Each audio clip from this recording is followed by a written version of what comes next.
Okay, so we're going to be talking about how to make figures for your model. Figures are the little people that stand inside of it. The reason why figures are important is that they give us reference to scale. Every figure that we make for a model should be 6 feet tall in scale. That is the standard.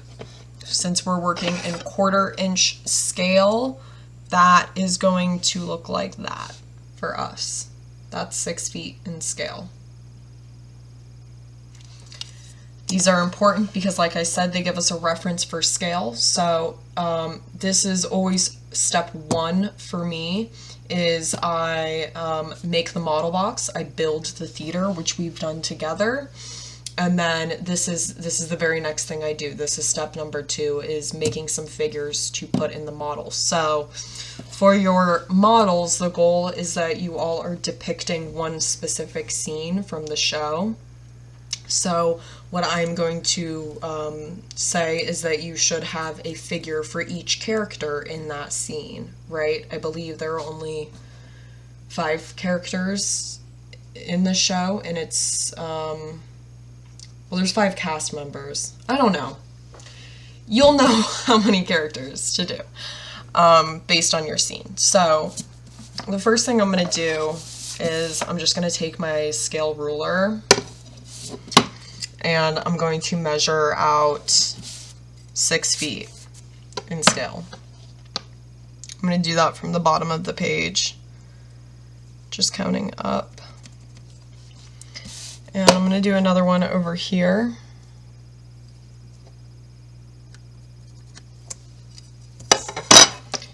And I'm going to connect those 2 little ticks to make a guideline. So that is 6 feet tall on my page. So the next thing I'm going to do is roughly sketch the shape of a person. Where can I angle this so that you can see it? The simplest way to do this is, start with the head and kind of do like a box for the body. And I like to do my feet like this.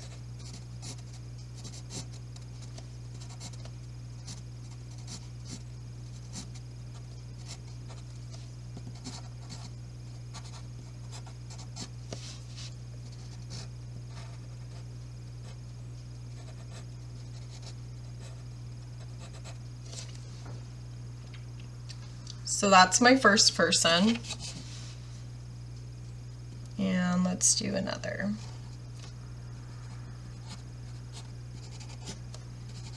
And you do not have to draw your people this way. I hate drawing people. I'm a set designer. I like to draw straight lines and buildings. I struggle with the human shape. That is how I am. So this is how I'm drawing my people. And normally I actually do this on the computer. I'd like to print my figures, but we're building this model by hand. So like so. And we'll just do 2 figures for now. That's all I'm going to say my scene has. So now we want to cut these out. So I'm going to use my X-Acto knife for that, making sure that I have a fresh blade. And I'm just going to start by lightly tracing the outline of these bodies.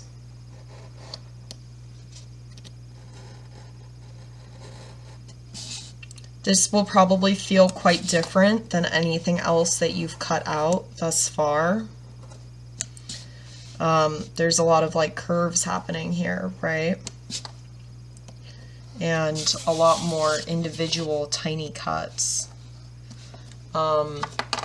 So you'll see I'm moving my page around a lot.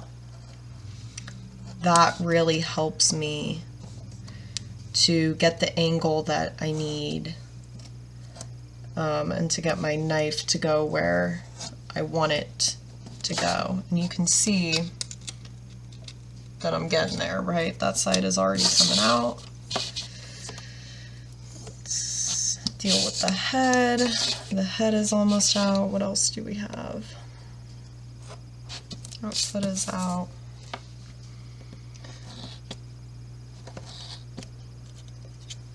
Oh, almost there.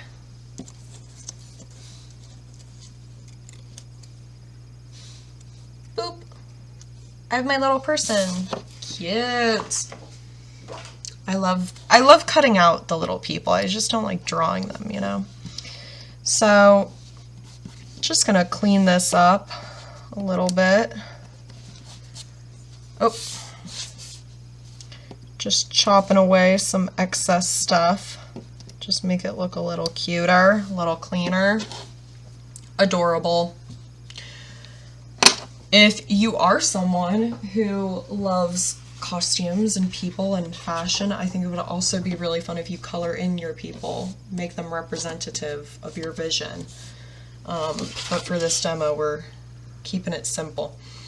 And so now, again, we face the dilemma of how do we make it stand up in the model, right? Because we're not just going to lay them flat, we want them to stand up in the model, so we need some sort of base to do that. So what I like to do for that is you can take your watercolor paper as well, it's a good material, and cut out a little base.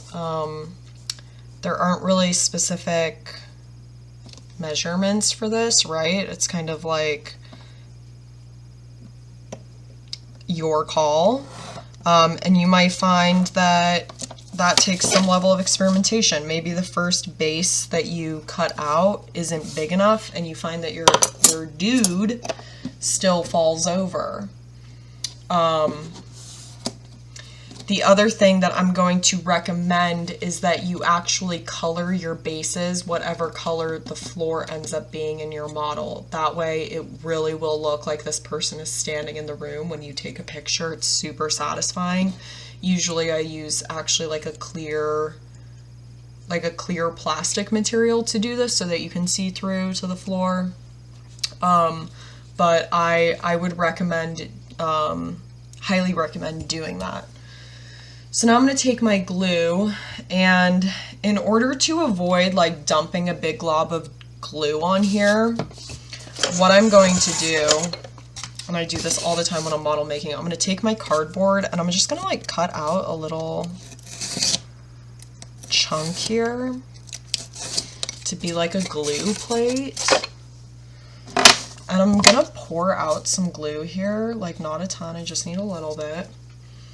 And then I'm going to take my dude, my Christopher, and I'm going to dip the feet into the glue.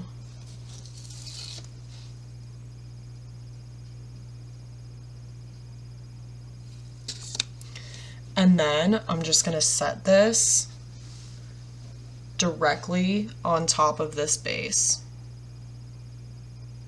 And I'm holding it there and just lightly pressing down.